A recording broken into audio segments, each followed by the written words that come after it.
আমরা আছি আজকে হচ্ছে এটা হচ্ছে কুমিল্লা আন্তর্জাতিক বিমানবন্দর। এই যেটা হচ্ছে রানওয়ে রানওয়ে তো আর এটা নির্মাণ হয়েছিল দ্বিতীয় বিশ্বযুদ্ধের সময় 1941 থেকে 42 সাল সময়কালে।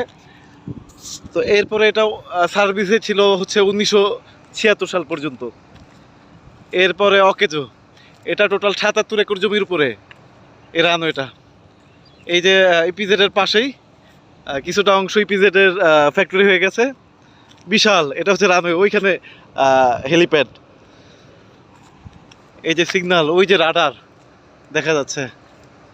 অকেজো, বর্তমানে অকেজো।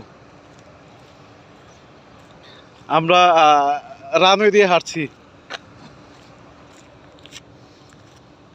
একেবারে পরিত্যক্ত।